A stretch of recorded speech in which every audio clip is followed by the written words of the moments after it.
Super prime time की शुरुआत आज की सबसे बड़ी और अहम खबर के साथ। ज़ेलेंस्की का क्रीमिया विजय ऑपरेशन शुरू हो चुका है। क्रीमिया में 5 जगहों पर बड़े ड्रोन अटैक की खबर आ रही है। क्रीमिया जीतने के लिए बनाई 5 पॉइंट रणनीति और यूक्रेन के नए रक्षा मंत्री को मिशन की कमान सौंपी गई है। रुस्तम उमेरोव है नए यूक्रेनी रक्षा मंत्री और क्रीमिया जीतने के लिए 5 पॉइंट की रणनीति बनाई गई है। यूक्रेन के नए रक्षा मंत्री को मिशन का ये कमान दिया गया है और सीधे तौर पर ये कहा जा रहा है कि इस नए रक्षा मंत्री के बाद कहा जा रहा है कि अब यूक्रेन पूरी ताकत के साथ इस जंग में उतरने को तैयार है। एक शख्स जिसके परिवार को दशकों पहले क्रीमिया से बेदखल कर दिया गया, आज की तारीख में वही शख्स क्रीमिया फतेह की तैयारी कर रहा है। पुतिन के जबड़े से क्रीमिया को निकालने का दम भर रहा है। शायद तभी यूक्रेनी प्रेसिडेंट ज़ेलेंस्की ने उसे अपना सेनापति बना लिया है। जानते हैं उस शख्स का नाम क्या है? रुस्तम उमेरोव, यूक्रेन के नए रक्षा मंत्री, जिन्होंने पुतिन के किले को ध्वस्त करने के लिए 5 पॉइंट अटैक फॉर्मूला तैयार किया है। कब, कहां, कैसे और किन हथियारों से क्रीमिया पर हमला करना है, उसका ब्लूप्रिंट तैयार किया है। तो क्या रण में उतरे रुस्तम ज़ेलेंस्की का क्रीमिया प्रण पूरा कर पाएंगे या फिर क्रीमिया का इंतकाम पुतिन एटमी कोहराम से लेंगे? देखिए इस पर रिपोर्ट। यूक्रेन के नए डिफेंस मिनिस्टर ने क्रीमिया में मौजूद रूसी डिफेंस के परखच्चे उड़ा दिए। ज़ेलेंस्की के नए सेनापति ने मोर्चा संभालने के साथ ही क्रीमिया वाले वॉर फ्रंट पर भीषण अटैक कर दिया।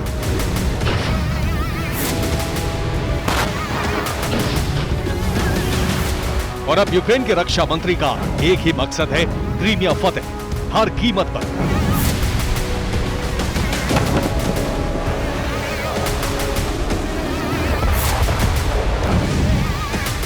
रुस्तम उमेरोव, यही नाम है यूक्रेन के नए डिफेंस मिनिस्टर का, जिन्हें 24 घंटे पहले यूक्रेनी प्रेसिडेंट ज़ेलेंस्की ने रक्षा मंत्री का कार्यभार सौंपा। और आप ये जानकर हैरान रह जाएंगे कि रुस्तम उमेरोव ने रक्षा मंत्रालय का कार्यभार संभालते ही ऑपरेशन क्रीमिया को युद्ध स्तर पर एक्टिव कर दिया।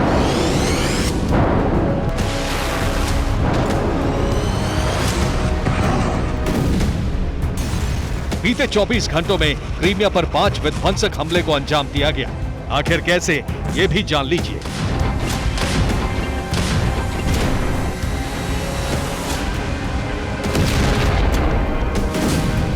पहला विध्वंसक प्रहार, क्रीमिया के कर्च ब्रिज पर आत्मघाती ड्रोन अटैक।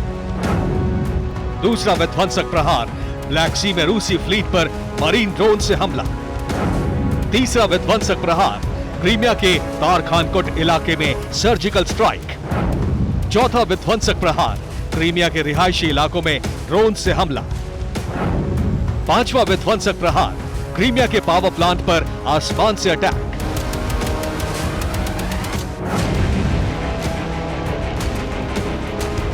पूरी दुनिया इस बात को बखूबी जानती है कि जिस तरह क्रीमिया पुतिन की साख का सवाल है,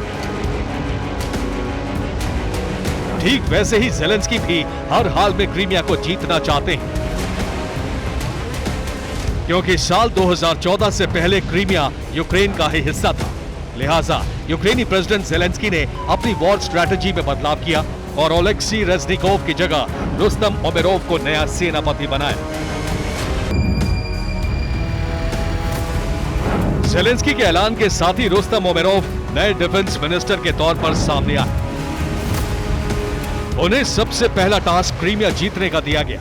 वो इसलिए क्योंकि रुस्तम उमेरोव का सीधा ताल्लुक क्रीमिया पेनिनसुला से है। आखिर कैसे, ये भी जान लीजिए। रुस्तम उमेरोव क्रीमिया के तातारा मुस्लिम समुदाय से आते हैं। 1944 में लाखों तातारा मुस्लिमों को उज़्बेकिस्तान भेजा गया। क्रीमिया से करीब 1,80,000 तातारा मुस्लिम निकाले गए थे। ये फैसला सोवियत संघ के नेता जोसेफ स्टालिन ने लिया था। रुस्तम का परिवार भी उज़्बेकिस्तान में शरणार्थी बनकर गया। रुस्तम उमेरोव का जन्म भी उज़्बेकिस्तान के समरकंद में हुआ।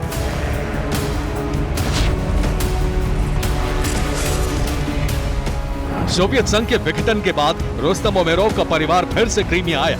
2014 में जब रूस ने क्रीमिया पर कब्जा कर लिया, उसके बाद रुस्तम उमेरोव क्रीमियन तातारा मुस्लिम समुदाय के लीडर मुस्तफा ड्रेमिलोव से जुड़े और धीरे धीरे रुस्तम उमेरोव यूक्रेन की राजनीति में अपना कद बढ़ाने लगे।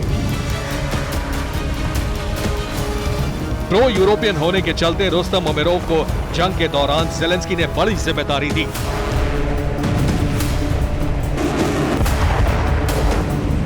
जिसे पूरा करने के लिए रुस्तम उमेरोव ने पूरी ताकत झोंक दी है। आखिर कैसे, ये भी जान लीजिए।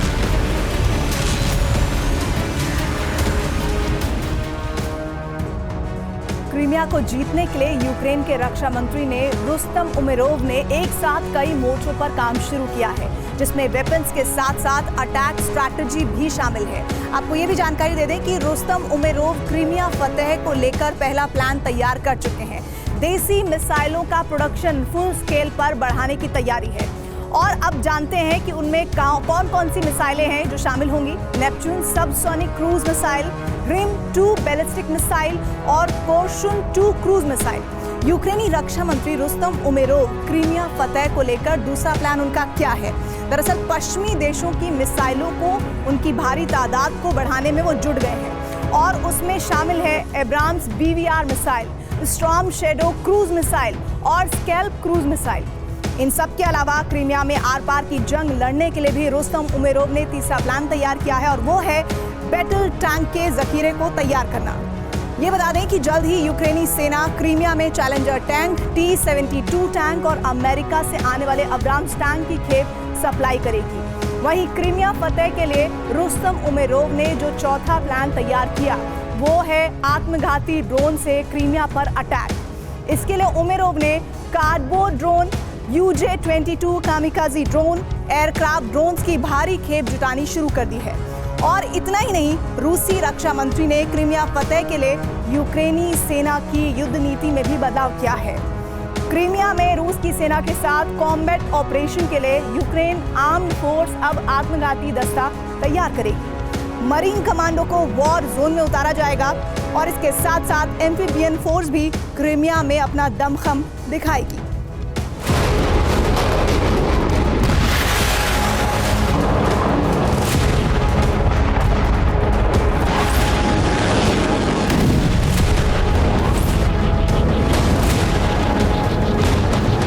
रुस्तम का क्रीमिया पर अटैक से लेकर फतेह तक का ब्लूप्रिंट तैयार है।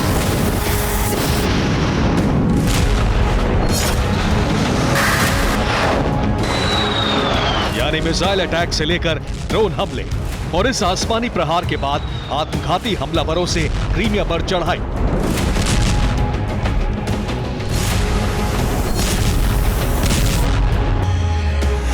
ताकि जल थल नभ तीनों वॉर फ्रंट से क्रीमिया की सॉलिड घेराबंदी।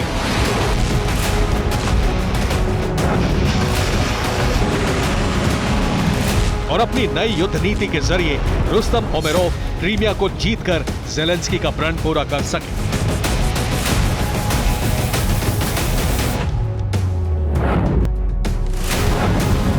दरअसल रुस्तम उमेरोव को लेकर यह कहा जाता है कि साल 2014 में जब रूस ने क्रीमिया को कब्जे में लिया था, उसी वक्त से रुस्तम क्रीमिया लिबरेशन की मिलिट्री स्ट्रैटेजी पर काम कर रहे थे। कैसे क्रीमिया को जीतना है, कहां-कहां हमला करना है, ये सारी स्ट्रैटेजी रुस्तम तैयार कर चुके हैं। और माना यह भी जा रहा है कि रुस्तम के क्रीमिया फतेह प्लान को नेटो ने भी हरी झंडी दे दी। ऐसे में ज़ेलेंस्की ने उन्हें रक्षा मंत्रालय की कमान सौंप दी।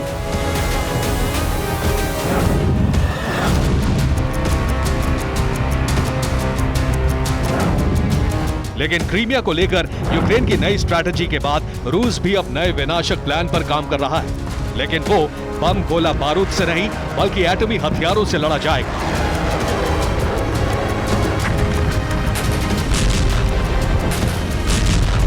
RS-24 सरमद मिसाइल को पहले ही रूस वॉर जोन में उतार चुका है।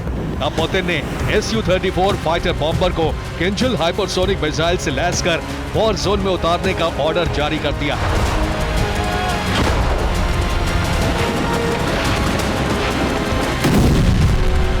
मतलब यह है कि आज की रात रूसी डिफेंस यूक्रेन के कोने कोने में किंजल से कोहराम मचा सकता है।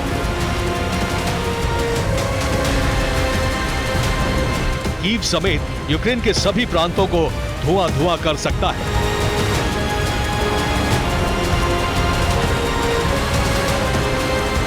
मतलब ये कि अब पुतिन के एटमी ब्रह्मास्त्र वॉर जोन में कोहराम मचाने के लिए तैयार है। ऐसे में अगर जेलेंस्की के नए सेनापति को क्रीमिया फतेह करना है तो उससे पहले रूस के न्यूक्लियर हथियारों से पार पाना पड़ेगा।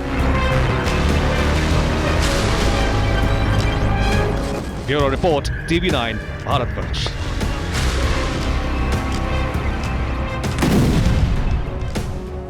बड़ी खबर इस वक्त ये आ रही है कि यूक्रेन की ड्रोन यूनिट का बड़ा ऑपरेशन हुआ है। राष्ट्रपति पुतिन पर सीधे अटैक का प्लान तैयार किया गया है। यूक्रेनी यूएवी यूनिट का स्पेशल ऑपरेशन है ये, और 5 सितंबर को पुतिन के 3 बंगलों पर अटैक की तैयारी की जानकारी सामने आई है। यूक्रेनी खुफिया एजेंसी GUR ने ये प्लान बनाया है, और इस हमले के प्लान को लेकर और क्या जानकारी सामने आ रही है। दरअसल यूक्रेनी UAV को लेकर कहा जा रहा है कि इसी यूनिट ने ये स्पेशल ऑपरेशन अंजाम करने की तैयारी की हुई है। लेकिन सबसे बड़ी बात तो इस वक्त ये है कि यूक्रेन के लिए जंग का सबसे कारगर हथियार अटैक ड्रोन बन चुके हैं। काउंटर ऑफेंसिव की रणनीति के तहत यूक्रेन लगातार मॉस्को पर ड्रोन हमले कर रहा है, लेकिन अब कीव ने पुतिन पर सीधा हमला करने का प्लान एक्टिवेट किया है। 5 सितंबर को यूक्रेन ने रूस के कई शहरों पर ड्रोन हमले किए, लेकिन 3 खास शहरों की पिन पॉइंट लोकेशन को टारगेट बनाने की कोशिश की गई। ये 3 शहर हैं तिवेर, क्रास्नोदर और मॉस्को। यूक्रेन की इस कोशिश का मकसद है पुतिन का खात्मा, लेकिन उसकी ये कोशिश यूरोप के खात्मे की वजह बन सकती है।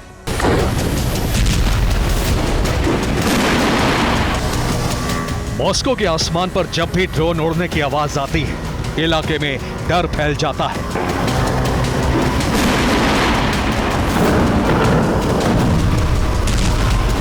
कोई नहीं जानता कि ये ड्रोन किस इमारत पर गिरेगा और कहां तबाही मचाएगा।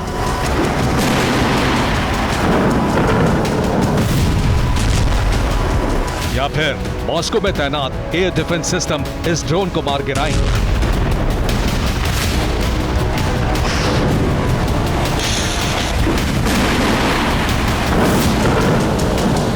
बीते 25 दिन से मॉस्को के आसमान पर इसी तरह ड्रोन गरज रहे और अलग अलग इमारतों पर बरस रहे।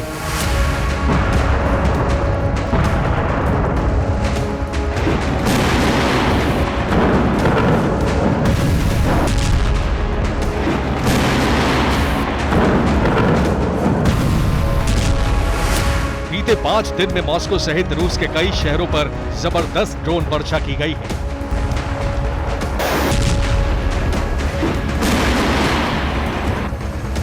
पांच सितंबर की सुबह यूक्रेन ने रूस के कई शहरों पर ड्रोन हमले किए।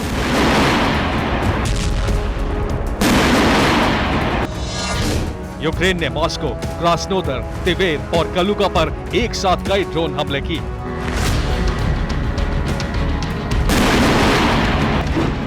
लेकिन इन ड्रोन हमलों के पीछे एक खास रणनीति है। इन ड्रोन हमलों का टारगेट बनाया गया पुतिन के निजी और सरकारी आवासों को।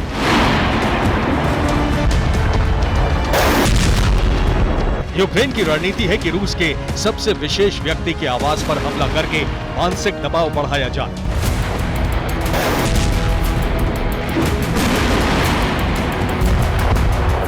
रूस के सबसे सुरक्षित ठिकानों पर हमला करके दुनिया को मजबूत होती अपनी सैन्य शक्ति का परिचय दिया जाए।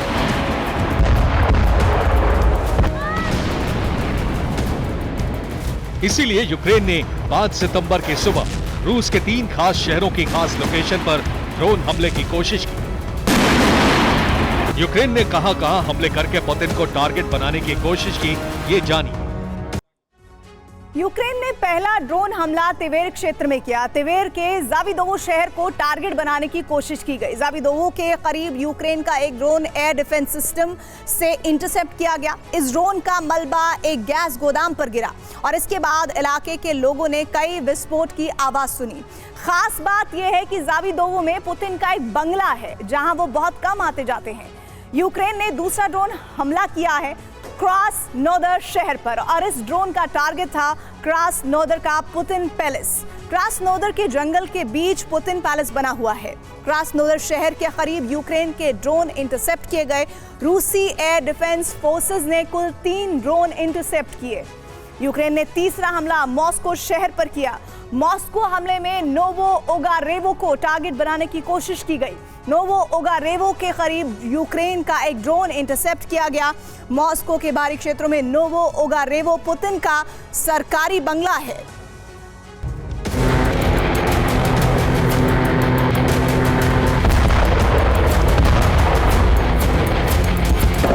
यूक्रेन के निशाने पर अब पुतिन के घर है।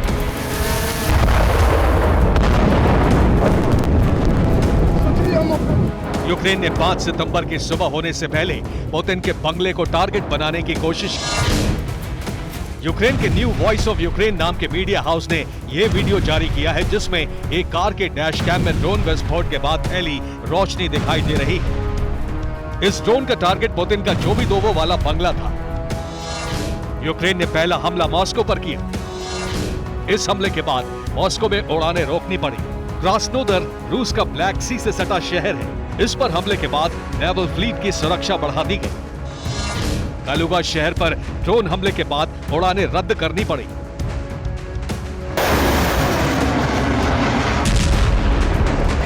यूक्रेन बीते 25 दिन से रूस के कई शहरों को ड्रोन से टारगेट बना रहा है। 29-30 अगस्त को यूक्रेन ने रूस के स्कोव एयर बेस पर बड़ा हमला करके उसके 7 एयरक्राफ्ट तबाह कर दिए।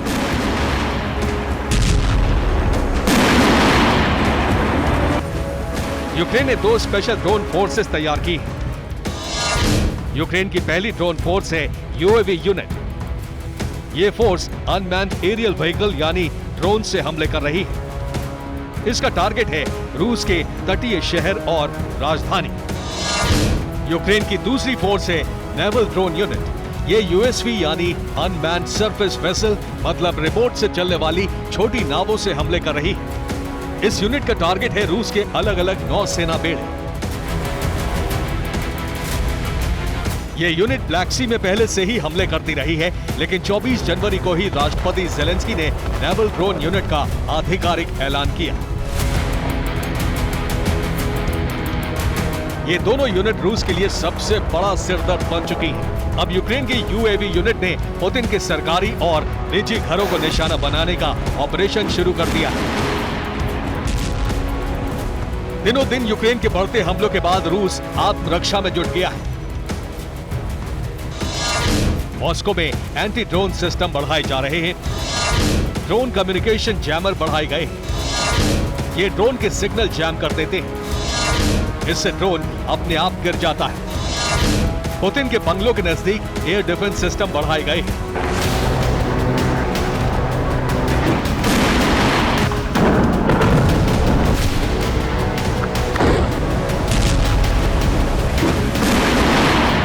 डेढ़ साल पहले शुरू हुआ युद्ध अब रूस की जमीन पर भी विस्फोटक बनता जा रहा है। यूक्रेन को पश्चिमी देशों से सप्लाई होने वाले ड्रोन अब मुसीबत बन चुके हैं।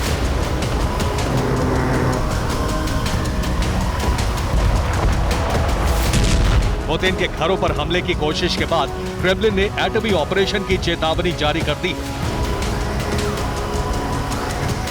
सबसे सुरक्षित राजधानियों में से एक मॉस्को का सुरक्षा चक्र ध्वस्त होने के बाद रूस के सरकारी मीडिया ने भी हमलों का प्रतिशोध अमेरिका और यूरोप से लेने की चर्चा शुरू कर दी।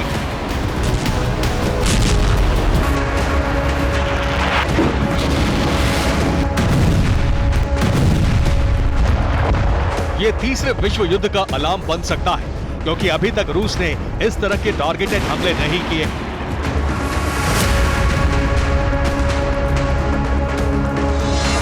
3 मई 2023 को यूक्रेन ने क्रेमलिन पर हमले की कोशिश की। क्रेमलिन के ऊपर यूक्रेन का ड्रोन इंटरसेप्ट किया गया। 5 सितंबर 2023 को पुतिन के 3 बंगलों पर हमले की कोशिश नाकाम हुई, जबकि रूस ने कभी मारियान्स्की पैलेस पर हमला नहीं किया।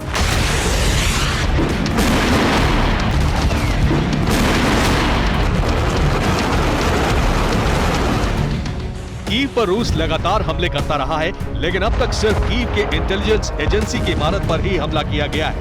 नीति निर्माताओं की इमारतें मिसाइल हमलों का टारगेट नहीं बनी।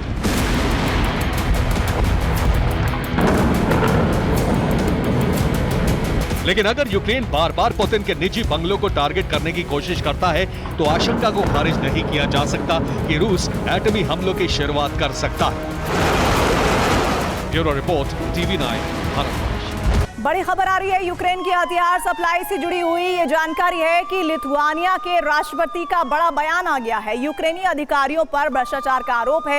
यूक्रेनी अधिकारी कर रहे हैं भ्रष्टाचार। पश्चिम ने हथियार आपूर्ति घटा दी है। लिथुआनिया की तरफ से बड़ा बयान सामने आया। देखिए, यूक्रेनी अधिकारियों पर सीधे सीधे भ्रष्टाचार के आरोप की बात की जा रही है और जानकारी है कि यूक्रेनी अधिकारी कर रहे हैं भ्रष्टाचार। और इस बीच साथ ही साथ ये एक खबर भी आ रही है, इसमें यह बताया जा रहा है कि पश्चिम ने हथियार आपूर्ति घटा दी है। लिथुआनिया की तरफ से कहा गया है। यूक्रेन के लिए आज एक और बुरी खबर आई।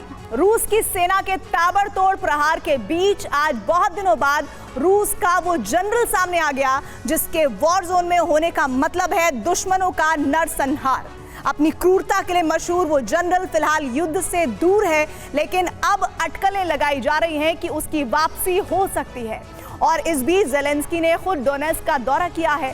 डोनेट्स्क में यूक्रेन की फौज रूस की सेना पर हावी होने की कोशिश में है। ज़ेलेंस्की ने बाखमुत का भी दौरा किया, जहां यूक्रेन का स्पेशल मिशन चल रहा है।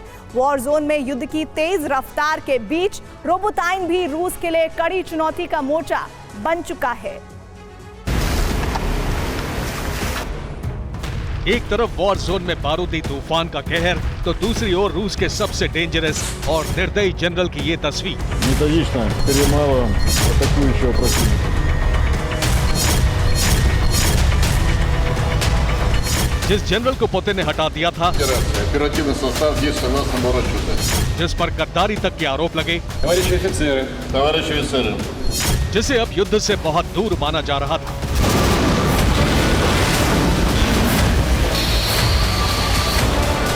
जिसे रूस के किसी जेल में कैद माना जा रहा था, वो इतने इत्मीनान से घूम रहा है।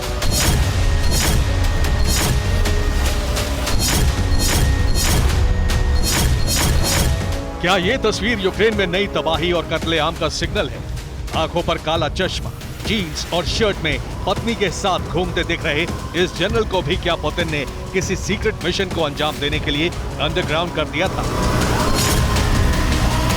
методично перемалываем атакующего противника.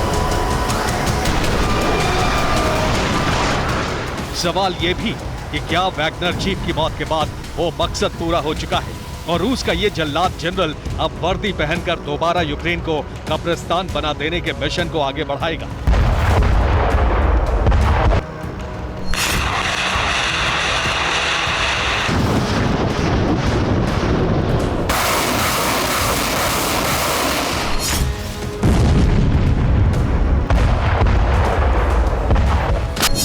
अमेरिकी मीडिया रिपोर्ट के मुताबिक जनरल सुरोविकिन को रिहा कर दिया गया है।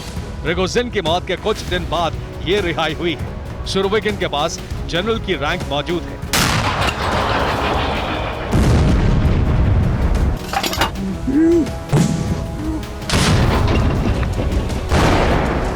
अमेरिकी मीडिया रिपोर्ट का दावा है कि अब सुरोविकिन को पुतिन कोई बड़ा मौका नहीं देने वाले। फिर भी यूक्रेन सचेत हो गया है। आगे क्या हो सकता है, इसका अंदाजा वर्तमान से लगाया जा सकता है।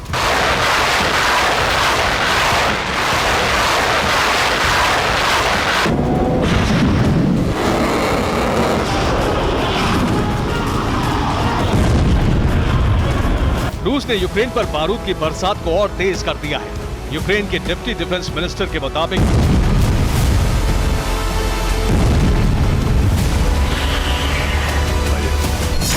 पूर्व यूक्रेन में रूस ताबड़तोड़ प्रहार कर रहा है। एक हफ्ते में 8000 बार हमला किया जा रहा है। एक हफ्ते में रूस ने 4 लाख शेल से गोलाबारी की है।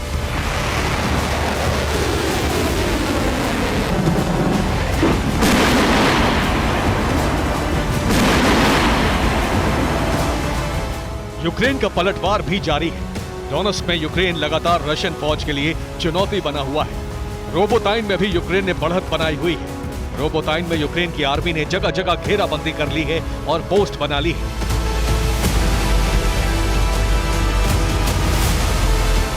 यूक्रेन का दावा है कि तोकमक की सड़क पर यूक्रेनी सैनिकों का कब्जा हो चुका है। रोबोताइन में अब यूक्रेन के कब्जे से कोई इलाका नहीं बचा है। रूस यूक्रेन की सेना सिर्फ 100 मीटर के फासले पर रह गई। डोनेट्स्क के रिहायशी इलाकों से ऐसे ही रह रहकर धुआं उठ रहा है। डोनेट्स्क के बाहरी इलाकों में यूक्रेन की आर्मी आर्टिलरी के साथ मौजूद है। यहाँ लगातार गोलाबारी की जा रही है। डोनेट्स्क में दहशत कम होने का नाम नहीं ले रही। लगातार धमाकों के बाद आग लग रही है। लोग छिपकर रहने को मजबूर हैं। सोमवार को डोनेट्स्क पर 15 बार गोलाबारी की गई। डोनेट्स्क में कामयाबी के बीच ज़ेलेंस्की भी वॉर जोन में पहुंचे। उन्होंने कमांडर्स के साथ रणनीति की समीक्षा की। ज़ेलेंस्की ने यहां सैनिक और हथियारों का जखीरा भेजने का भरोसा दिया। डोनेट्स्क की इस इमारत पर यूक्रेन ने अमेरिका की मिसाइल से हमला किया था। हमले में इमारत का काफी बड़ा हिस्सा बर्बाद हो गया। अपार्टमेंट में हमले की वजह से 4 लोग जख्मी हुए हैं।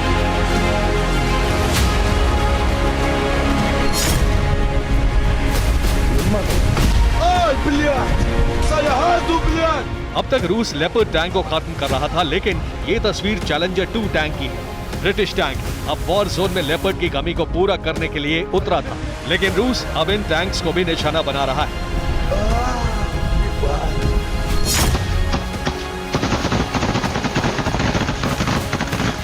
रोबोटाइन में अब क्लोज फाइट चल रही है। यूक्रेन और रूस के सैनिक बेहद करीब आ चुके हैं। रूस के सैनिकों ने जो सुरंगें खोदी थी, उन्हें खाली कराने की मुहिम चल रही है। सुरंगों में छिपे सैनिक इतने नजदीक आ चुके हैं कि सिर्फ राइफल से गोलीबारी हो रही है। रूस यूक्रेन के सैनिक आसानी से एक दूसरे पर निशाना साध रहे हैं।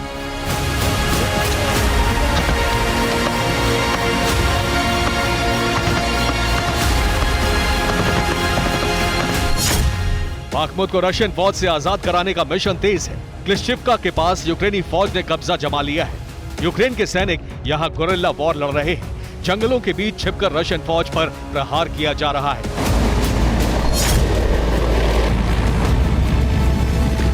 रूस को इस बीच अपना एक लड़ाकू हेलीकॉप्टर भी गंवाना पड़ा है। रिपोर्ट के मुताबिक सोमवार को रूस का एक KA-52 हेलीकॉप्टर अजोव सागर में क्रैश हो गया।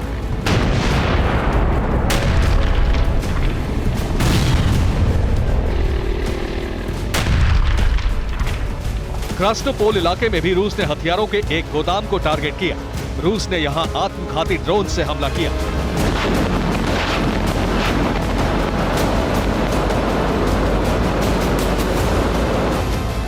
वॉर एक्सपर्ट्स के मुताबिक यूक्रेन को रूस की आर्टिलरी पर प्रहार करना होगा।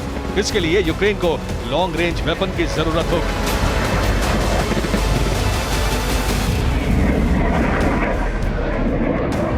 वॉर एक्सपर्ट्स मान रहे हैं कि हवाई ताकत में रूस यूक्रेन से बहुत ज्यादा ताकतवर है, इसलिए यूक्रेन का काउंटर अटैक कामयाब नहीं हो रहा है।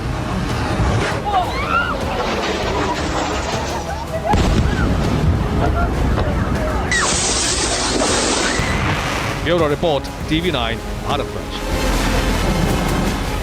पुतिन के एक दाव से पेंटागन में खलबली मच गई है। जिस किम के नाम से अमेरिका घबराता है, वही किम पुतिन के खास मेहमान बनने वाले हैं। दोनों के बीच मुलाकात का दिन और वक्त तय हो चुका है, जबकि अगले महीने पुतिन जिनपिंग से मिलकर बाइडेन की घबराहट को थोड़ा और बढ़ाने वाले हैं।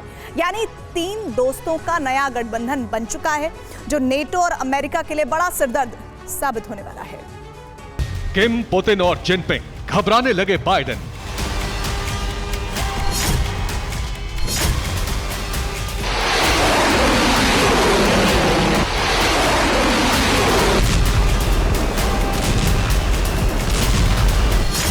सबसे विनाशकारी गठबंधन, पेंटागन को अल्टीमेटम।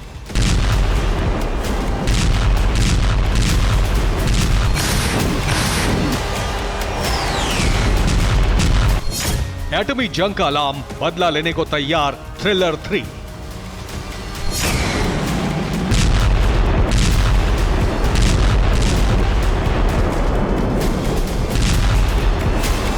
व्लादिमीर पुतिन, जिनके नाम से पूरा यूरोप थर्राता है।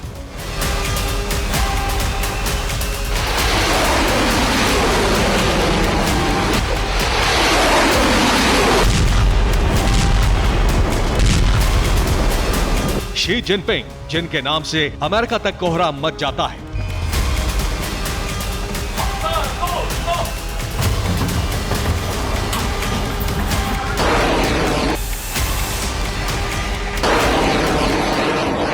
किम जोंग उन, जिसके नाम से अमेरिका कांपने लग जाता है। जरा सोचिए, जब ये तीनों एक साथ मिल जाएं, तो क्या वो वक्त कयामत वाला नहीं होगा?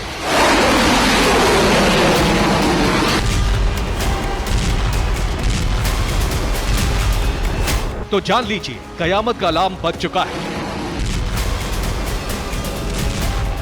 अब किम, जिनपिंग और पुतिन साथ मिल चुके हैं। अब वो साथ मिलकर क्या करने जा रहे हैं, ये समझिए।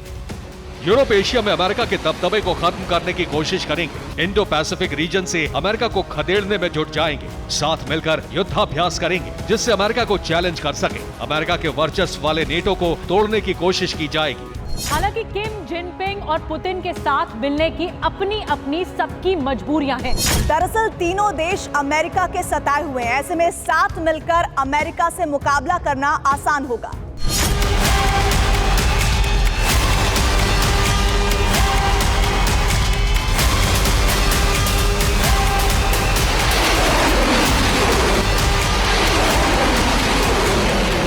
रूस की मजबूरी है कि यूक्रेन से जंग में उसके साथ इक्का दुक्का देश है, जबकि यूरोप के तमाम देश यूक्रेन के साथ हैं और उसके पीछे अमेरिका का दबदबा है।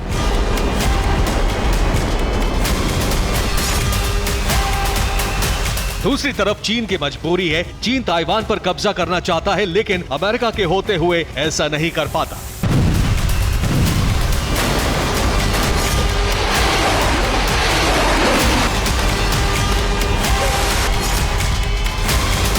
उधर नॉर्थ कोरिया की मजबूरी है कि वो साउथ कोरिया पर अटैक करना चाहता है, लेकिन साउथ कोरिया के पीछे भी अमेरिका खड़ा है।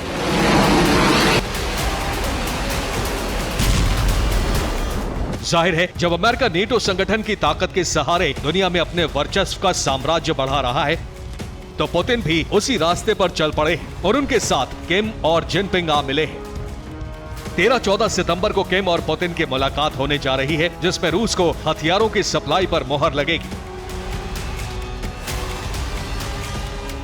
इसके अलावा अगले महीने शी जिनपिंग और पुतिन की मुलाकात होनी है, जिसमें इंडो पैसिफिक में अमेरिका को ढकेलने की रणनीति बनाई जाएगी।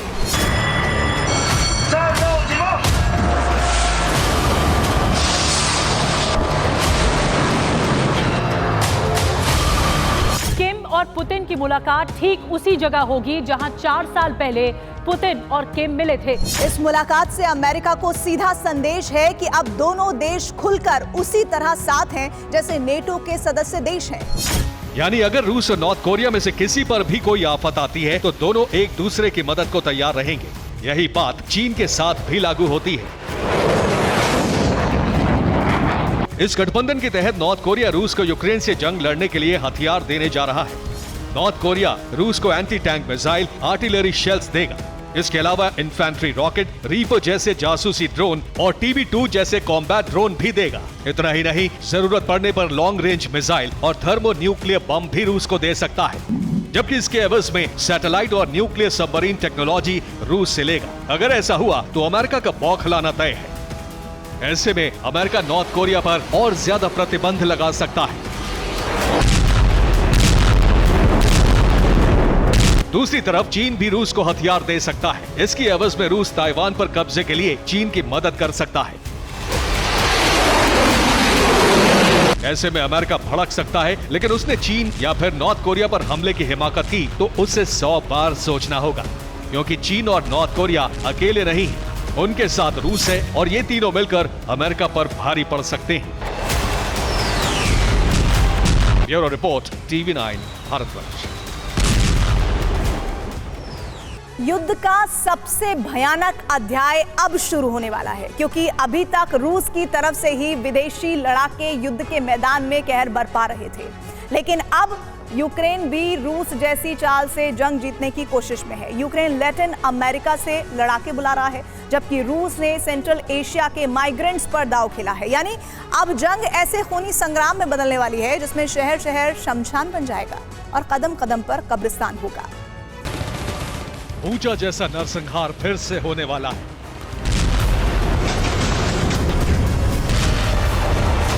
बाखमुत जैसी बर्बरता फिर से दिखने वाली है।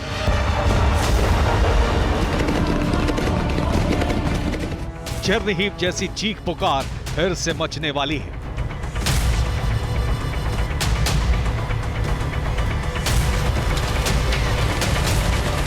मारियोपोल जैसा मातम फिर से होने वाला है।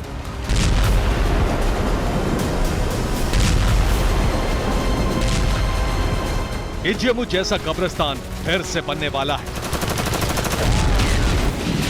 क्योंकि रूस अब ऐसे लड़ाकों की फौज उतारने वाला है जो सिर्फ खून बहाते हैं, वहशियत की हदें पार कर देते हैं। जीत के लिए कितना भी खून बहाना पड़े वो पीछे नहीं हटते।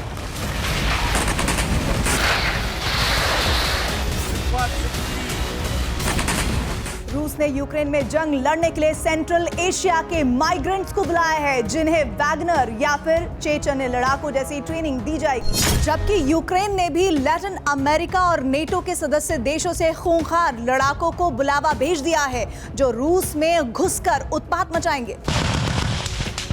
रूस ने खूंखार लड़ाकों की फौज जंग लड़ने के लिए भेजी है, ये जग जाहिर है। लेकिन ये पहली बार खुलासा हुआ है कि यूक्रेन की तरफ से करीब 80 देशों से आए लड़ाके जंग लड़ रहे हैं। रूस की न्यूज एजेंसी स्पुतनिक ने खुलासा किया है कि यूक्रेन की तरफ से जंग लड़ने वाले अधिकतर अर्जेंटीना, कोलंबिया, मेक्सिको या फिर इक्वाडोर देश से यूक्रेन पहुंचे हैं। रूसी रक्षा मंत्रालय की तरफ से कहा गया है कि यूक्रेन की तरफ से लड़ने वाले लड़ाकों को महंगे घर और अच्छी तनख्वाह का लालच दिया जाता है, लेकिन जंग में झोंके जाने के बाद उनका सच से सामना होता है, क्योंकि उनकी जिंदगी नर्क से भी बदतर हो जाती है। उनके पास कोई चारा नहीं बचता, या तो जंग में मारे जाओ या फिर जंग छोड़कर भाग जाओ। इसकी तस्दीक करता एक वीडियो काफी वायरल हो रहा है, जिसमें एक कोलंबियन लड़ाका यूक्रेनी फोर्स की पोल खोल रहा है। इसकी एक और तस्वीर रूस ने जारी की है। तस्वीर में दिख रहे लड़ाके का नाम मैनुएल फेरले बेरिस है, जो कोलंबिया का रहने वाला है। इसी साल अप्रैल में मारा गया था। यानी यूक्रेन को नेटो लगातार हथियारों के साथ युद्ध लड़ने के लिए किराए पर योद्धा भी भेज रहा है, ठीक वैसे ही जैसे रूस वैगनर और चेचन लड़ाकों का इस्तेमाल करता रहा है। रूस अभी भी ऐसा कर रहा है, लेकिन उसने भर्ती के लिए रूसी नौजवानों की भर्ती रोक दी है, क्योंकि रूस में इसके खिलाफ काफी असंतोष फैला था। ब्रिटिश इंटेलिजेंस की रिपोर्ट के मुताबिक रूस सेंट्रल एशिया के लड़ाकों को टारगेट कर रहा है। एक इश्तिहार भी निकाला गया है,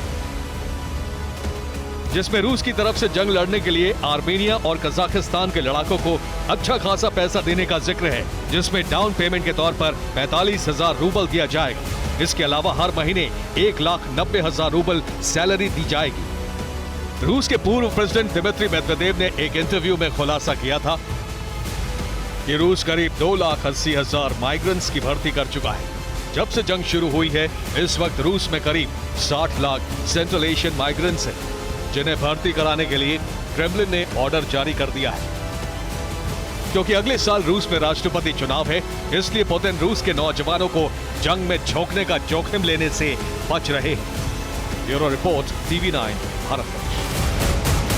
यूक्रेन अब तक नेटो में शामिल नहीं हो सका, लेकिन दूसरी तरफ आर्मीनिया को नेटो में शामिल कराने की मुहिम जरूर शुरू हो गई है। अब तक रूस का करीबी माना जाने वाला आर्मीनिया अब अमेरिका के पाले में है। अमेरिका से आर्मीनिया को सुरक्षा का भरोसा भी मिला है। ऐसे में अजरबैजान के बौखलाहट भी बढ़ती दिख रही है। रूस और ईरान के उकसावे पर अजरबैजान आर्मीनिया से फिर युद्ध की शुरुआत कर सकता है।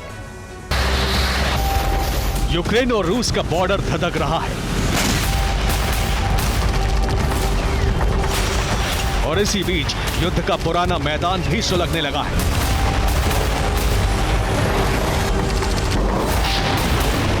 अब एक बार फिर आर्मेनिया और अजरबैजान की सीमा पर जबरदस्त तनाव है।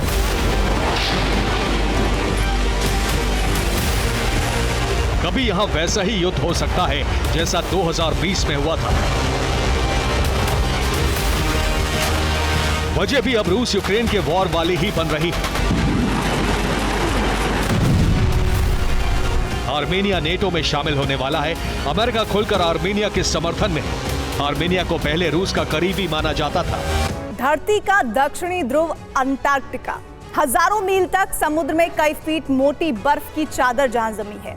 बर्फीले तूफान इतने तेज और घने हैं कि 1 मीटर की भी विजिबिलिटी नहीं है। लेकिन तभी अंटार्कटिका से ऑस्ट्रेलियन अंटार्कटिक डिवीजन के किंगस्टन हेड ऑफिस में एक मैसेज आता है। अंटार्कटिका बेस पर एक रिसर्चर बीमार है, उसको रेस्क्यू करना होगा। देखिए ऐसे कठिन हालात में रिसर्चर को कैसे बचाने की कवायद की गई। अंटार्कटिका का केजी रिसर्च स्टेशन बर्फीले रेगिस्तान में मौजूद 15 से 20 शोधकर्ताओं का एक ग्रुप।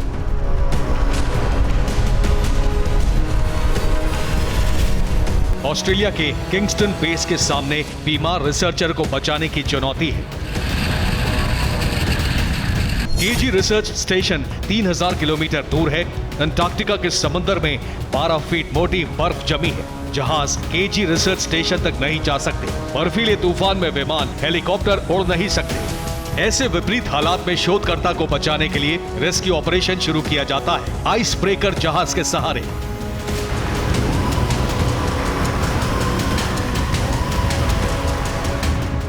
ऑस्ट्रेलिया के तस्मानिया से RSV डुइना नाम का आइस ब्रेकर चलता है और बर्फ को चीरता हुआ धीमी रफ्तार से अंटार्कटिका के पीटरसन बैंक तक पहुंचता है। पीटरसन बैंक तक पहुंचने के लिए इस आइस ब्रेकर ने कठिन हालात में 2896 किलोमीटर का सफर किया। आइस ब्रेकर केजी स्टेशन से 144 किलोमीटर दूर रुका। अंटार्कटिका में बर्फीला तूफान रुकने का इंतजार किया गया। तूफान रुकते ही जहाज पर तैनात हेलीकॉप्टर उड़े। शोधकर्ता को केजी स्टेशन से जहाज पर लाया गया। 2 सितंबर को जहाज ने वापसी का सफर शुरू किया। मौसम साफ रहा तो इसको ऑस्ट्रेलिया पहुंचने में 1 हफ्ता लग सकता है। जहाज पर ही शोधकर्ता का इलाज चल रहा है। इस रेस्क्यू ऑपरेशन को अब तक के सबसे ऐतिहासिक ऑपरेशन में से एक माना जा रहा है।